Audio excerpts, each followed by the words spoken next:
कराची वालों के भी मजे हैं। कभी ये समुंदर पे घूमने जाते हैं, कभी समुंदर कराची घूमने आ जाता है। काम किया था, देखो मजीद सारा हमारे इलाका जो है ना, कोई घरों पे जा नहीं सकता, ना आ सकता है, ना बच्चे बाहर आ सकते हैं। ये पोजीशन है इसकी। सारे घरों में पानी घुस गया। इन्होंने सुबह आके खाली काम किया है और इस काम का ये नतीजा है। ये देख लें, ये देख लें, ये सारा यहाँ से लेकर ये सारा वहाँ तक गया है। देख रहे हो आप, ये सारा इनकी मेहरबानी है। खाली पीपल पार्टी करते रहते हैं। और सबसे बड़े हड़ाराम ये पीपल पार्टी वाले हैं।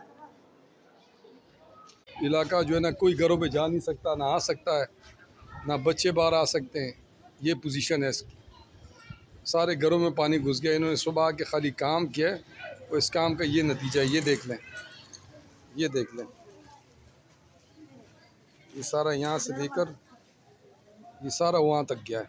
देख रहे हो आप, ये सारा इनकी मेहरबानी है। खाली पीपल पार्टी करते रहते हैं। और सबसे बड़े हड़ाराम ये पीपल पार्टी वाले हैं।